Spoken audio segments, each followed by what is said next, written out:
नमस्कार मंडळी, आई कुठे काय करते या मालिकेच्या आजच्या भागात आज आपण बघणार आहोत. संजना ही आप्पांच्या मित्रांना खूप वाईट साईड बोलत असते. त्यामुळे आप्पा संजनाला म्हणतात की संजना हे माझे जुने मित्र आहेत आणि कोण कोणाच्या दाराला कान लावून बसत नाही. ही आपली एक सोसायटी म्हणजेच आपलं एक कुटुंब आहे. संजना म्हणते की अरे बापरे, आपलं कुटुंब आहे का? मग कुटुंबातली माणसं एकमेकांशी भांडणं लावतात का अशा प्रकारे? हे बघा, तुमच्या मित्रांना इथे येण्यापासून मी अजिबात बंदी घालत नाहीये, पण जर तुमचे मित्र इथे येणार असेल तर त्यांनी नीट बोलावं आणि नीट गप्पा माराव्यात. उगाचच तुम्हाला आमच्याबद्दल भडकवण्यात येत असेल आणि अशा जर गप्पा माझ्या कानावर ऐकू येणार असतील तर मी मात्र सोडणार नाही कोणाला. मग आप्पा संजनाला म्हणतात की आम्ही काय बोलायचं आणि काय नाही बोलायचं हे ठरवणारी तू कोण आहेस ग? हे माझे मित्र आहेत आणि ते इथे येत राहणार आणि माझ्याशी मनमोकळेपणाने गप्पा देखील मारणार. आणि जर तुला हे सगळं ऐकवत नसेल तर तू तुझे कान बंद करून घे. संजना म्हणते की हो आप्पा, तुम्हाला कळतंय का? आपल्या पर्सनल स्पेसमध्ये घुसताय तुमचे मित्र. हो आप्पा, हे सगळं कसं काय चालतं हो तुम्हाला? नाही बरोबर आहे, तसंही या सगळ्याला तुम्हीच तर जबाबदार आहात. आता सगळ्यांसमोर तुम्ही आमची इमेज खराब करून ठेवली आहे. आता फक्त आम्ही किती वाईट आहोत या गोष्टीचे फक्त जागोजागी बॅनर लावायचे राहिलेत. कमाल आहे हा आप्पा तुमची. आता घरचेच असे बोलताय म्हटल्यावर बाहेरच्यांना तरी कोण अडवणार? कोणीही येतं आणि मला आणि अनिरुद्धला बोलून जातं. आणि अरुंधतीचं काय? अरुंधतीचं तर विचारायचंच नाही. अरुंधती तर तुम्हा सगळ्यांना देवीच वाटते. आणि किती हा मूर्खपणा आणि किती हा बालिशपणा आहे. अहो आप्पा, आता तरी हे सगळं थांबवा.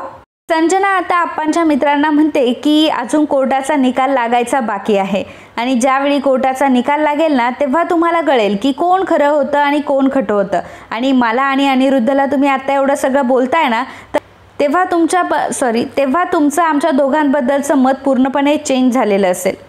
आणि सोबतच अरुंधतीचे इंटेन्शन्स किती वाईट होते ना ही गोष्ट सुद्धा तुम्हाला कळेल. फक्त आता कोर्टाचा निकाल लागेपर्यंत थोडेसे पेशन्स ठेवा आणि प्लीज आमच्या घरात काडा लावण्याचं बंद करा. हवं तर मी तुम्हाला रिक्वेस्ट करते, परंतु प्लीज अशी गॉसिप करू नका आमच्या घरी येऊन, कारण त्या गोष्टीचा आम्हाला त्रास होतो आणि तुम्हाला एक ना एक दिवस कळेल की अरुंधती किती स्वार्थी येते. त्यावर आप्पांचे मित्र म्हणतात की अरुंधती आणि स्वार्थी काही पण बोलतेस. संजना म्हणते की हो तेच तर सांगते तुम्हाला की तुम्ही विश्वास ठेवा माझ्यावर. आता लवकरच तुम्हाला कळेल की अरुंधती किती स्वार्थी आहे ती. एवढं बोलून संजना तिथून निघून जाते. तर आप्पांचे मित्र आप्पांना म्हणतात की अरे विनायका, खरंच तू खूप नशीबवान आहे की अरुंधती सारखी मुलगी तुला मिळाली आहे. आणि अरुंधती आता तुझ्यासाठी एवढं सगळं करतेय तर तू माघार घेऊ नकोस आणि आम्ही सुद्धा तुझ्या पाठीशी आहोत, अजिबात काळजी करू नको.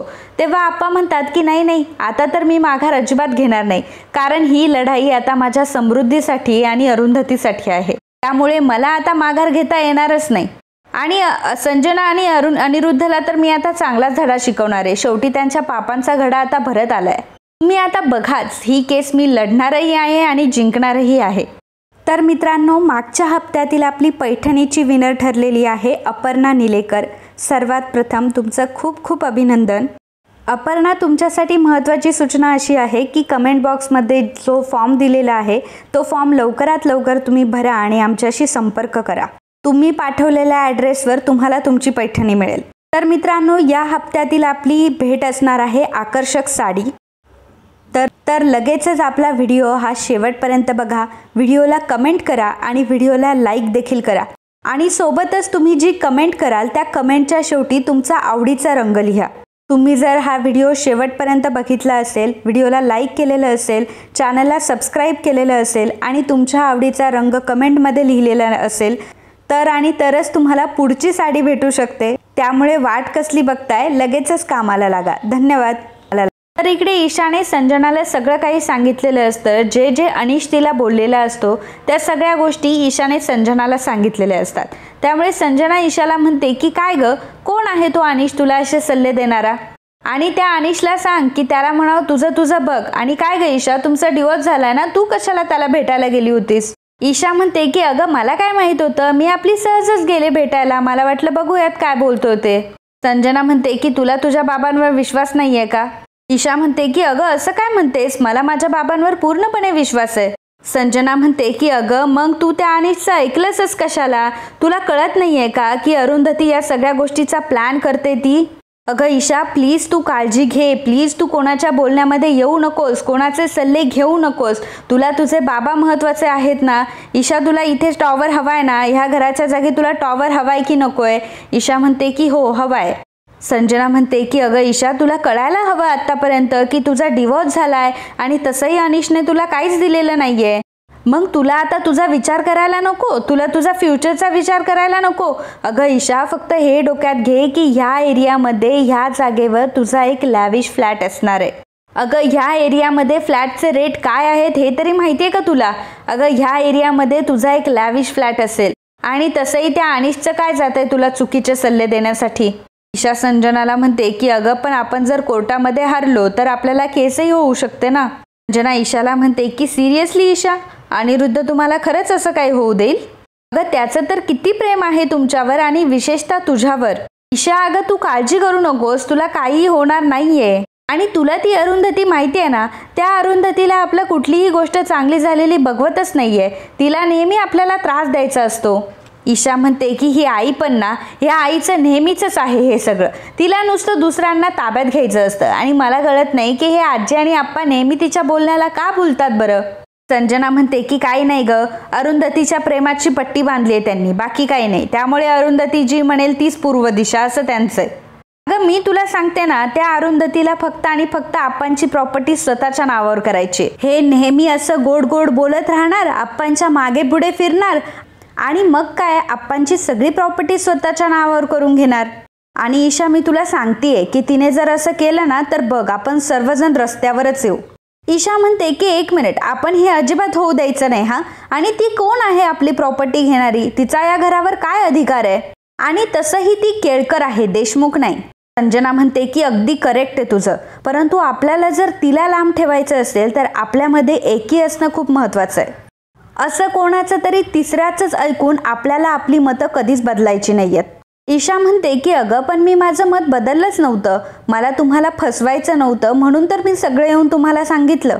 संजना म्हणते की नाही ठीक आहे, बरं केलंस तू, परंतु आता मी तुला जे काही सांगते ना ते शांतपणे ऐक. उद्या कोर्टात सुद्धा तुला तसंच बोलायचंय. ईशा हे बघ, तुला या सगळ्या गोष्टींचं भान ठेवून बोलावं लागणार आहे आणि तू उद्या जर थोडं जरी काहीतरी चुकीचं बोललीस तर मात्र अरुंधतीचा मार्ग मोकळा होईल हा. ईशा म्हणते की हो ग, तू नको त्या सगळ्या गोष्टींची काळजी करू, आता तू बघच उद्या कोर्टामध्ये मी कसे सिक्सर मारते ते.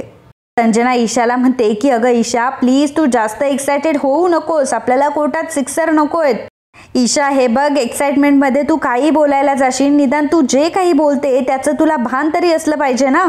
ईशा म्हणते की हो ग, तू नको ना काळजी करू. आता खरं तर संजनाला ईशाचा इतका राग येतो असतो, तिला असं वाटत असतं हिच्या 2 कानाखाली ठेवून द्याव्या, परंतु काय करणार, ईशाकडनंच तर काम करून घ्यायचं असतं. त्यामुळे संजना ईशाला म्हणते की अगं ईशा बाळा ऐक ना, मी काय सांगते ते जरा नीट ऐक. हे बघ, मी तुला आता जे काही ते सांगते ते शांतपणे ऐक, डोक्यामध्ये स्टोअर कर गोष्टी.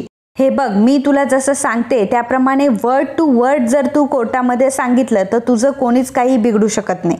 हे बघ, आज मी तुला प्रॉमिस करते की मी तुला काहीही होऊ देणार नाही. हे बघ, एक वेळ मी आणि अनिरुद्ध आम्ही जेलमध्ये जाऊ, परंतु यामध्ये आम्ही तुझं नाव कुठेच घेणार नाही. मी तुला या गोष्टीचं प्रॉमिस देते की तुझं नाव कुठेही येणार नाही. खाल्ली माती तर आम्ही खाऊ, परंतु तुला मात्र आम्ही यामध्ये अडकवणार नाही.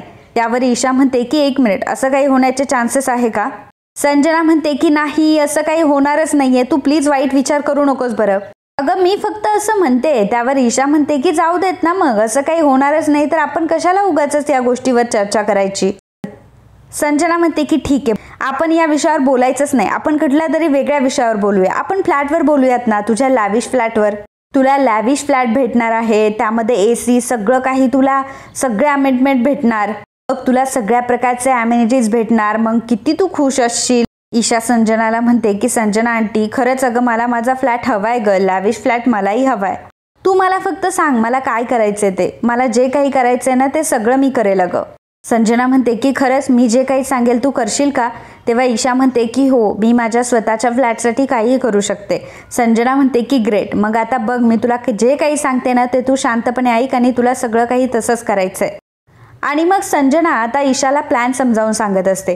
तर इकडे नितीन, अरुंधती आणि यश तिघही बसलेले असतात. नितीन अरुंधतीला म्हणतो की काल मावशीने कोर्टात जे काही केलंय ना त्यामुळे संजना नक्कीच हल्ली असेल. अरुंधती म्हणते की हो ना, तिच्या चेहऱ्यावर ते चांगलंच दिसत होतं. त्यावर नितीन म्हणतो की हो अरुंधती, परंतु आता तुला स्ट्रॉंग राहावं लागेल. कारण अरुंधती, आता ती तुझ्यावर स्ट्रॉंग अटॅक करेल आणि ती तुझ्यावर आता पर्सनल अटॅक करू शकते. यश म्हणतो की हो आई, नितीन अंकल बरोबर बोलताय. कारण तिला दुसरा कुठलाही पर्याय नाहीये तुझ्यावर आरोप करण्याचे, त्यामुळे ती तुझ्यावर पर्सनल अटॅकच करेल. ती तुझ्याबद्दल कोर्टात वाटेल ते बोलू शकते. आपल्या सगळ्यांच्या इमॅजिनेशनच्या पलीकडे जाऊन ती काहीतरी बोलेल. नितीन म्हणतो की अगदी करेक्ट, परंतु यश, तुला देखील सावध राहावं लागणार आहे हा. आणि मला तर असं वाटते की ती तुलाही सोडणार नाहीये. ती कोर्टामध्ये सुद्धा तुला प्रश्न विचारून भांडावून सोडेल. त्या प्रॉपर्टीमध्ये तिचाही तेवढाच हक्क आहे आणि 1000 वेळा तिला सांगून सुद्धा तू काही तिला नमला नाहीयेस. यश म्हणतो की नितीन अंकल, तिला जे करायचंय ते करू देत, तिला वाटेल ते करू देत, परंतु मी मात्र मागे हटणार नाही. शेवटी जे खरं आहे तेच मी कोर्टात सांगणार आहे. तर अरुंधती म्हणते की आपण हे सगळं किती सहजपणे बोलतोय, परंतु आई अप्पांना मात्र या सगळ्या गोष्टीचा त्रास होत असणार आहे. त्यांना हे सगळं नसेल झेपवत. त्यांना या सगळ्या गोष्टीच्या किती मानसिक यातना होत असतील आपण याचा विचारही करू शकत नाही. खरं सांगू का नितीन, मला कधी कधी खूप काळजी वाटते या सगळ्या गोष्टींची. असं वाटतं की हे सगळं करून आपण काही चूक तर नाही केली आहे ना. नितीन अरुंधतीला म्हणतो की अगं अरुंधती, आता ह्या पॉइंटला येऊन हे काय बोलतीयस तू? हे बघ, आपण काहीही चुकीचं करत नाहीये आणि तसंही आप्पांना आणि कांचनताईंना न्याय मिळवून देण्यासाठी तू हे सगळं करतीयस ना. अगं मग त्यात चूक कसली आली आहे? यश म्हणतो की हो आई, तू आजी आणि आप्पांचं टेन्शन घेऊ नकोस, ते ठीक आहेत. आपण फक्त आता केसवर फोकस करूया. आपल्याला काही करून ही केस जिंकायची आहे. हे बघ, त्यांच्याशी जर रोज थोडं थोडं जरी बोललं ना तरी सुद्धा ते ओके होतात. मला काय वाटतं माहितीये का, आपण आजीला कोर्टात घेऊन जायला नकोय. आपण तिला थोडासा ब्रेकच देऊयात. अगदी मागे लागली ना तर थोडा आपण विचार करूयात, परंतु आता मात्र नको. तेव्हा अरुंधती म्हणते की हो यश, तू बरोबर बोलतोय. कारण कसं आहे की आपण त्यांना कोर्टात नेलं ना मग त्या खूप विचार करत बसतात. शेवटी त्या इमोशनली विचार करतात आणि आप्पा कसे, आप्पा कणखर आहेत, त्यामुळे आप्पांचं काही टेन्शन नाही. नितीन म्हणतो की हो बरोबर बोलते अरुंधती. आता बघूयात उद्या कोर्टात काय होतं ते. आय होप, मला असं वाटतंय की यश, तू अभिसोबत जे काही बोललाय ना त्याचा उद्या उपयोग होईल. समजा उद्या जर अभिने आपल्या बाजूने साक्ष दिली ना तर मज्जाच येईल. अरुंधती म्हणते की हो अगदी खरंय. जर अभिने आपल्या बाजूने जर साक्ष दिली ना तर खूप मोठा प्रश्नच मिटेल. बरं नितीन, तुम्ही त्या बिल्डरबद्दल माहिती काढणार होता, त्याचं काय झालं? नितीन म्हणतो की तो बिल्डर म्हणजे महाघोटाळेबाज माणूस आहे हा. त्याचे असे 4-5 प्रोजेक्ट बंद पडलेले आहेत. आता ह्या लोकांनी त्यांच्याशी काय डील केलंय हे काय माहीत नाही आपल्याला, नाहीतर खरंच आपल्याला रस्त्यावर राहण्याची वेळ येईल. तो टॉवर कधी बनणार आहे ना आपलं घर कधी आपल्याला मिळणार आहे. अरुंधती म्हणते की ह्या घरावर स्टे आलाय हे एका दृष्टीने चांगलंच झालं म्हणायचं. यश म्हणतो की नाहीतर काय, नाहीतर त्या बिल्डरने कधीच आपलं घर जमीन दो. अरुंधती म्हणते की खरंच वाईटातून चांगलं होतं ना ते असं होतं. देव आहे खरंच आपल्या पाठीशी. यश म्हणतो की हो, आणि देव आपल्या कायम पाठीशी उभा राहणार आहे. तो आपलं कधीही वाईट करणार नाही आणि आपली लढाई ही न्यायासाठी आहे. त्यामुळे आई, तू या सगळ्या गोष्टींचा विचार करत बसू नकोस. आता सगळं काही व्यवस्थितच होईल. नितीन म्हणतो की हो, आणि मावशी सुद्धा आपल्याच बाजूने आहे. ती सगळ्या गोष्टी व्यवस्थित सांभाळून घेईन. आपल्याला काही टेन्शन घ्यायची गरजच नाही. नितीनच्या बोलण्याने अरुंधतीला आणि यशला थोडासा दिलासा भेटलेला असतो. दुसऱ्या दिवशी संजना अनिरुद्ध हे कोर्टामध्ये आलेले असतात. संजना म्हणते की कुठे राहिले हे देशमाने. त्याच वेळी देशमाने तिथे येतात. मग संजना देशमानेला म्हणते की आज तरी कोर्टात तुम्ही काही बोलणार आहात का, की तुम्ही नेहमीप्रमाणे गप्पच बसणार आहात? हे बघा, मी तुम्हाला सगळं सांगितलंय हा. घरचे माझ्याशी कसं वागलेत हेही तुम्हाला सांगितलंय मी. स्पेशली तुम्ही यशला टार्गेट करा. त्याने मला धमक्या दिल्या. 1 नंबरचा गुंड येतो आणि तो कसा आहे ना हे आपण आधीच कोर्टात सांगायला हवं. देशमाने म्हणतात की हे प्लीज तुम्ही माझ्यावर सोडाल का, मला माझ्या पद्धतीने केस हँडल करून द्याल का? तेव्हा संजना म्हणते की खरंच तुम्ही तुमच्या पद्धतीने केस हँडल करणार आहात का? आणि तसंही तुमची पद्धत बघितली आहे मी. काही पॉईंट तुमच्या लक्षातच येत नाही, परंतु माझं मात्र बारीक लक्ष या सगळ्या. सो आता मी जे काही सांगते ना ते तुम्ही नीट ऐका. मला पुन्हा गोंधळ नकोय हा. तेव्हा अनिरुद्ध संजनाला म्हणतो की संजना, अगं ते काय बोलताय ते तरी ऐकून घेशील का तू? अगं त्यांची काय स्ट्रॅटेजी आहे ते तरी ऐकून घेऊयात ना आपण. तेव्हा संजना म्हणते की अनिरुद्ध, त्यांचं काय ऐकून घेण्याची गरज नाहीये. मी सगळा प्लॅन केलाय ऑलरेडी. सुलेखाताई यशला पुढे बोलवतील आणि मग आपण आप्पांच्या खोट्या सह्या घेतल्या हे देखील ते मुद्दा मांडतील. देशमाने संजनाला सांगते की त्याआधीच तुम्ही त्याला क्रॉस क्वेश्चन विचारायचं, इतकं गुरफटायचं त्याला इतकं गुरफटून टाका की त्याला काही सुचलंच नाही पाहिजे, त्याला काही कळलंच नाही पाहिजे. देशमाने हळूच म्हणतात की कधी कधी मला समजतच नाही इथं वकील कोण आहे. त्यावर संजना म्हणते की काय म्हणालात तुम्ही? नाही नाही, ऐकलंय मी तुम्ही काय म्हटलात ते. तेव्हा वकील म्हणतात की अहो संजना मॅडम, तुम्ही अजूनही वकील होऊ शकता आणि चांगल्या वकील होऊ शकता. संधी आहे अजून तुमच्याकडे, त्यामुळे तुम्ही विचार करा.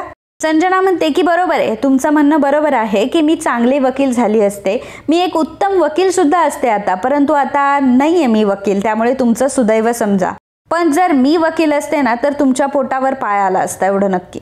तेव्हा मात्र तुम्हाला घरी बसावं लागलं असतं. कळतंय ना मी काय म्हणते ते. त्यामुळे प्लीज प्लीज आता तरी काहीतरी बोला. तारखावर तारखा नकोय आम्हाला. आता काहीतरी बोलण्याची संधी आहे तर बोला. त्यानंतर मग वकील आतमध्ये निघून जातात. संजना अनिरुद्ध सुद्धा आतमध्ये जातात. तर सर्वजण आता कोर्टात जमा झालेले असतात. जजसाहेब सुद्धा आलेले असतात. मग जजसाहेब आता देशपांडेंना बोलण्याची संधी देतात.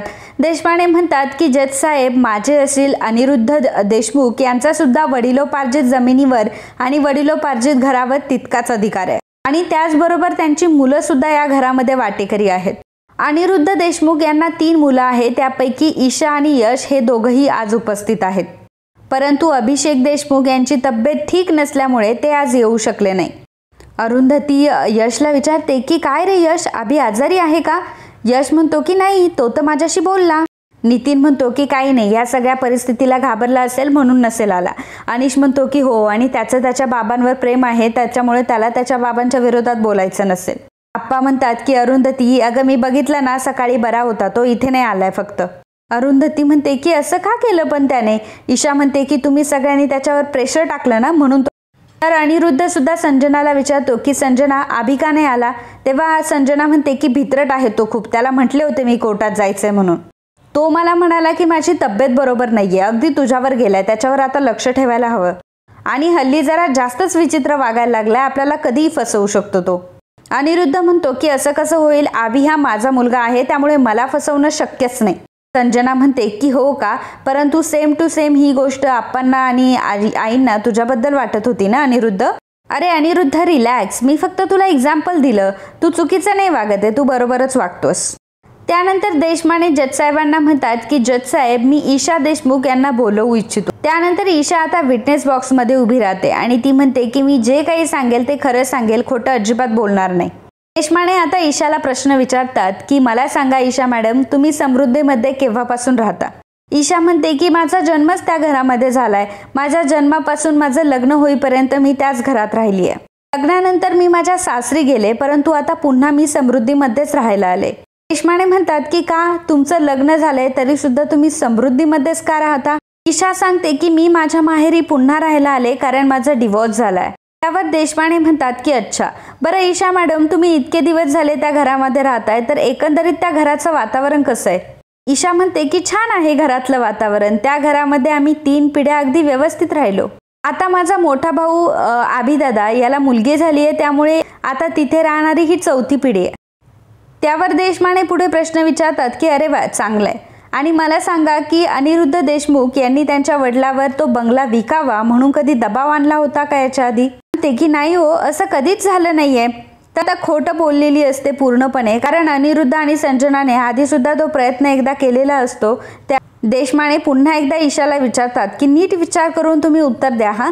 त्यावर ईशा म्हणते की हो, मी अगदी खरं बोलते, माझे वडील असं वागणं किंवा असं करणं शक्यच नाहीये. अहो, चांगले मार्क्स मिळावे म्हणून सुद्धा त्यांनी आमच्यावर कधीच दबाव टाकला नाही, आणि मग ते आमच्या आप्पांवर का म्हणून दबाव आणतील? देशपांडे म्हणतात की जजसाहेब, तुम्ही बघितलं ना, ईशा मॅडम त्या घरात लहानपणापासून मोठ्या होईपर्यंत राहताय, आणि मग त्या जर म्हणताय की विनायकराव यांच्यावर त्यांच्या वडिलांनी कुठलाही घर विकण्यासाठी दबाव टाकला नव्हता, तर मग समोरच्या पार्टीने फसवणुकीचा जो दावा केलाय तो चुकीचा ठरतो. तर लगेचच सुलेखाताई उभ्या राहतात आणि म्हणतात की ऑब्जेक्शन मिलॉर्ड, दबाव म्हणजे प्रत्येक वेळी दबाव असा नाही असू शकत, तो शाब्दिक दबाव सुद्धा असू शकतो, किंवा मग इमोशनली ब्लॅकमेल करून सुद्धा दबाव आणण्यात येतो. देशपांडे वकील म्हणतात की ठीक आहे, सुलेखा मॅडमचं या शंकेचं निरसन सुद्धा आपण करून टाकूयात. मग देशपांडे ईशाला विचारतात की ईशा मॅडम, तुम्ही सांगा की आतापर्यंत तुमच्या वडिलांनी तुमच्या आजोबांना कधी असं इमोशनली ब्लॅकमेल केलेलं तुम्हाला आठवतंय का? ईशा म्हणते की नाही, अजिबात नाही, माझे बाबा कधीच असं करणं शक्य नाही. इनफॅक्ट आम्हालाच त्या घरामध्ये खूप कंटाळा आला होता, म्हणून आम्ही त्यांना म्हणत होतो की आपण दुसरीकडे कुठेतरी राहायला जाऊयात. पण आमच्या बाबांनी मात्र कधीच ऐकलं नाही. त्यांचं हेच म्हणणं होतं की त्यांचे बाबा जिथे राहतात त्यांना तिथेच राहायचंय. त्यांचा आनंद तर त्याच सगळ्या गोष्टीमध्ये. ईशा पूर्णपणे खोटं बोलत असते ते बघून अरुंधती, नितीन, अनिश, यशला मात्र खूप मोठा धक्का बसतो. अनिश म्हणतो की मला वाटलं होतं आज तरी खरी बोलेल ही, पण नाही, आजही ही खोटंच बोलली, काहीच अर्थ नाही हिला. नितीन म्हणतो की इट्स ओके अनिश, निदान तू प्रयत्न तरी केलास. आणि तसंही आपल्याला आधीच माहीत होतं की ईशा काय अनिरुद्धच्या अगेन्स्ट जाणार नाही. देशमाने पुढे ईशाला म्हणतात की ईशा मॅडम, समोरच्या पार्टीने तुमच्यावर फसवणुकीचा दावा केलाय आणि त्याबद्दल तुम्हाला काय वाटतंय? ईशा म्हणते की खोटं आहे ते, माझ्या बाबांना कोणीतरी अडकवण्याचा प्रयत्न करतंय. मला तर असं वाटतंय की कुठला तरी जुना राग माझ्या बाबांवर काढला जातोय, असं ती अरुंधतीकडे बघून म्हणते. पण आज मी सगळ्यांना एक गोष्ट सांगू इच्छिते की माझे बाबा खूप चांगले आहेत. माझे बाबा सगळ्यांसाठी सगळं काही करतात. घरात कोणाला काय हवंय, काय नकोय, सगळ्या गोष्टी तर तेच बघतात. परंतु आईला, आजी आप्पांना माझ्या बाबांची अजिबातही किंमत नाहीये. त्यांनी सततच माझ्या बाबांचा अपमान केलाय. आप्पा तर डोक्यालाच हात लावून घेतात ईशाचं बोलणं ऐकून. अरुंधतीला ते म्हणतात की अगं ही किती खोटं बोलते. यश नितीनला म्हणत असतो की हिला बाबांना दोषी ठरवायचं नाहीये, इतपत गोष्ट मी समजू शकतो, पण मग ही आजी आप्पा आणि आईला का दोष देते या सगळ्या गोष्टींचा? अनिश म्हणतो की जर ईशाने खोटं बोलायचं ठरवलं ना यश, तर तिला कुठलेही लिमिट्स राहत नाही. ईशाच्या या बोलण्यामुळे, ईशाच्या खोटारडेपणामुळे सर्वांना खूप मोठा धक्का बसलेला असतो की ईशा एवढी पलटू कशी काय आणि ईशा इतका मोठा विश्वासघात कशी काय करू शकते, इतकं खोटं कशी काय बोलू शकते. ईशावर आता कोणाचाही काडीचाही विश्वास राहिलेला नसतो. तर मित्रांनो, आजचा हा भाग इथेच संपतो. पुढील भागात आपल्याला बघायला मिळणार आहे तुमच्या आणि संजनाच्या नात्याबद्दल तुम्हाला काय वाटतं. त्यावर ईशा लगेचच उत्तर देते की मला माझ्या आईपेक्षा संजना जास्त जवळची वाटते, कारण संजना मला खूप समजून घेते, सांभाळून घेते आणि माझ्या आईचा राहिला प्रश्न तर माझी आई खूप स्वार्थी आहे. ईशाचं हे आईबद्दलचं बोलणं ऐकून अरुंधतीला तर खूप मोठा धक्का बसतो. अरुंधती तर पूर्णपणे शॉक झालेली असते. जेव्हा कोर्ट संपतं तेव्हा सर्वजण बाहेर बसलेले असतात. त्यावेळी सुलेखाताई अरुंधतीला म्हणतात की अगं अरुंधती, तू नको स्वतःला जास्त त्रास करून घेऊस. अरुंधती म्हणते की वाईट वाटलं हो, आपल्या मुलीच्या बाबतीत आपल्याबद्दल इतका राग आहे, खरंच हे ऐकून खूप वाईट वाटलं. अरुंधती सुलेखाताईंना हे सगळं सांगत असताना अरुंधती रडत देखील असते.